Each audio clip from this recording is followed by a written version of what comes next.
Please accept my best wishes on behalf of the state government as well as the Home and Police Department from the core of my heart. The background of this event is the proposal was originally received from RRU in November 2025. During the previous government tenure, no final decision was taken and the move remained pending. This is the actual background. The present government has taken up the matter on priority and granted approval for move between West Bengal Police and Rashtriya Raksha University RRU. The key courses: cybercrime investigation and digital forensics, dark web intelligence and tracking, AI-enabled policing and OSINT, forensic science and scientific investigation, counter-terrorism and internal security, border intelligence and coastal security, crime trend analysis in Eastern India, anti-human trafficking and organized crime, drone policing and AI-based surveillance, police leadership and mid-career training, K9 training and dog breeding excellence center. This is the key courses. Who can do these courses? IPS officers, WPS officers, inspector and sub-inspector, constable for specialized courses, students of West Bengal who want to pursue career in national security, cyber security, counter-terrorism, etc. Benefits of West Bengal Police: 1. Capacity building. 2. Better investigation and conviction. 3. Technology upgradation. 4. Research and innovation. 5. Institutional strengthening. Earlier, in all maximum states already signed MOU and they participated these training courses, and the outcome of these training courses is very good in different states like Uttar Pradesh, Haryana, Assam, Uttarakhand, Central Police Organization and CAPF including CBI and NDRF.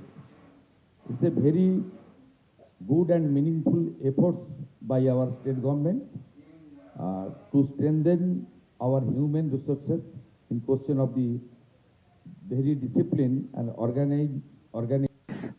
And the outcome of these training courses is very good in different states like Uttar Pradesh, Haryana, Assam, Uttarakhand, Central Police Organization and CAPFs including CBI and NDRF.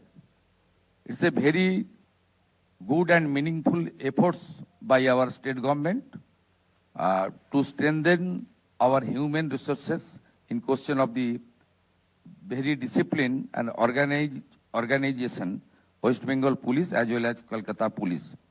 I would like to convey my thanks for this meaningful occasion again. আমি পশ্চিমবঙ্গে যেহেতু সমস্ত media বন্ধুরা আছেন, পশ্চিমবঙ্গের জনগণ আপনারা মিডিয়ার মাধ্যমে দেখতে পাচ্ছেন। আমি কয়েকটা লাইন সেই জন্য বাংলাতেও আপনাদের জন্য বলছি। আপনারা জানেন যে পশ্চিমবঙ্গের পুলিশের দক্ষতা একটা সময় অনেক ভালো জায়গায় ছিল, উচ্চতায় ছিল। কলকাতা পুলিশকে আন্তর্জাতিক স্তরের অনেক পুলিশ ডিপার্টমেন্টের সঙ্গে তুলনা পর্যন্ত করা হতো। ধীরে ধীরে পুলিশের যে উচ্চতা এবং তার দক্ষতা সেটাকে বিগত দিনের সরকার কাজে লাগায়নি।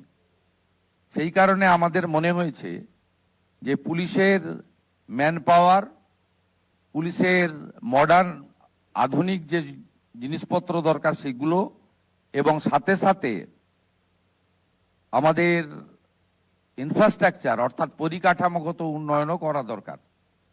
এবং আমরা আজকে এই এগ্রিমেন্টটা করছি এই কারণে যাতে আমাদের কেন্দ্রীয় পুলিশ নির্ভর পশ্চিমবঙ্গ পুলিশকে থাকতে না হয়, আমাদের সেই দক্ষতায় এবং উচ্চতায় আমাদের পুলিশকে আমরা নিয়ে যেতে পারি।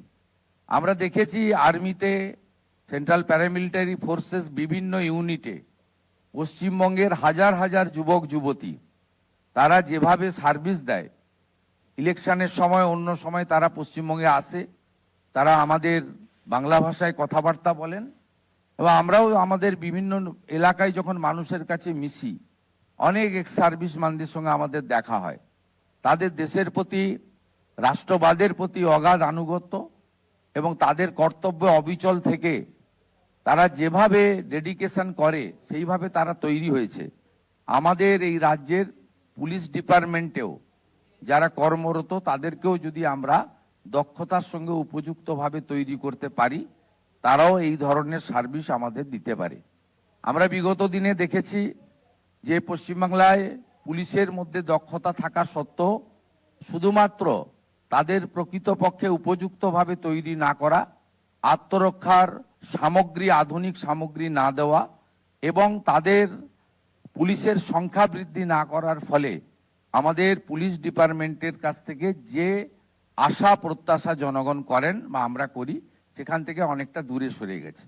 আমাদের অনেকগুলো উদ্যোগের মধ্যে একটি উদ্যোগ আজকে আমরা চুক্তি করলাম এবং আরো আগামী দিনে বেশ কিছু উদ্যোগ পুলিশকে কেন্দ্র করে আমরা নিচ্ছি। আমরা পুলিশের ম্যান পাওয়ার রিক্রুটমেন্ট বাড়ানোর জন্য ব্যবস্থা নিচ্ছি। রিক্রুটমেন্ট পলিসিতে আরো স্বচ্ছতা আনার জন্য আমরা তার ব্যবস্থা নিচ্ছি। আমাদের যে ট্রেনিং নিয়ে বসে আছে 16,000 কনস্টেবল, তাদেরকেও আমরা কাজে লাগানোর জন্য উদ্যোগ গ্রহণ করছি।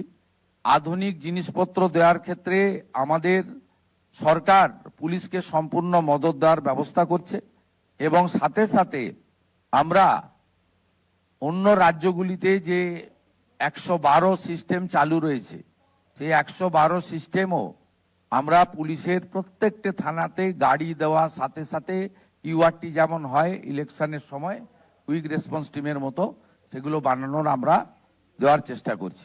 আমার মনে হয়েছে এই এগ্রিমেন্টের ফলে আমাদের পুলিশের মধ্যে যে উচ্চমানের হিউম্যান রিসোর্সেস রয়েছে তাকে আমরা প্রকৃতপক্ষে মূল্যায়ন করতে পারবো, তৈরি করতে পারবো।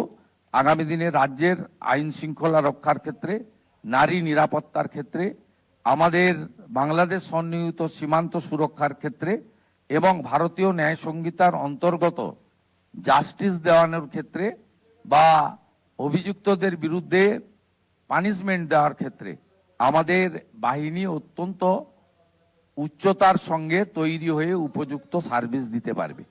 এই প্রস্তাব আমাদের জাতীয় রক্ষা ইউনিভার্সিটি থেকে গত বছর 2025 নভেম্বর মাসে এসেছিল। বিগত সরকার তারা এই বিষয়ে উদাসীন ছিলেন, তারা অবহেলা করেছেন। স্বাভাবিকভাবে বর্তমান সরকার আসার পরে আমাকে এই বিষয়টি মহামান্য রাজ্যপাল, তিনি তার রাজভবনে, আমি যখন লোকভবনে আমি তার সঙ্গে যখন দেখা করতে গেছিলাম, তিনি বলেছিলেন মিস্টার বিমল পাটেলের কথা এবং তারপরে অতি দ্রুততার সঙ্গে আমাদের স্বরাষ্ট্র সচিব মহোদয়া এবং ডিজিপি মহোদয় তারা উদ্যোগ গ্রহণ করে চিফ সেক্রেটারির গাইডেন্সে এটা আজকে করতে পেরেছেন। আমি অত্যন্ত খুশি। আমি পশ্চিমবাংলার জনগণকে প্রেস মিডিয়ার বন্ধুদের মাধ্যমে আশ্বস্ত করতে চাই, পশ্চিমবঙ্গে বিগত দিনের মতো শাসকের আইন নয়, আইনের শাসন আমরা ইতিমধ্যে প্রতিষ্ঠা করেছি, আরো সুদৃঢ় করব। আমাদের পুলিশ কর্মীরা কেউ আহত হয়ে হসপিটালে যাবে না, আমাদের পুলিশ কর্মীদের গায়ে থেকে রক্ত বেরোবে না। আমরা সেইভাবে সুরক্ষিত পুলিশ তৈরি করব।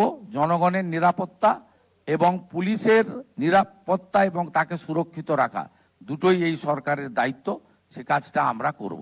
এটাই ছিল আমার আজকের এই অনুষ্ঠানে বক্তব্য। আমি সকলকে ধন্যবাদ জানিয়ে আমি মাননীয় স্বরাষ্ট্র সচিবকে এই কর্মসূচির সমাপ্তি ঘোষণা করার জন্য অনুরোধ করছি।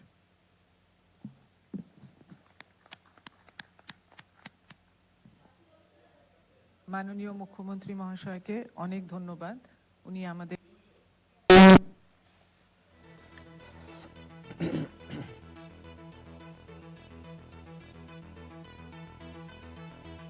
নবান্নে মুখ্যমন্ত্রী শুভেন্দু অধিকারী একাধিক বিষয় নিয়ে তিনি কথা বললেন। নবান্নে মৌ স্বাক্ষর অনুষ্ঠান পুলিশের শক্তি বাড়াতে সাহায্য করবে।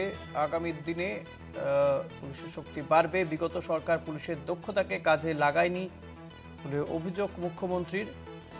সাইবার ক্রাইম বিভাগের শক্তি বাড়বে বলেও মুখ্যমন্ত্রী দাবি করেছেন।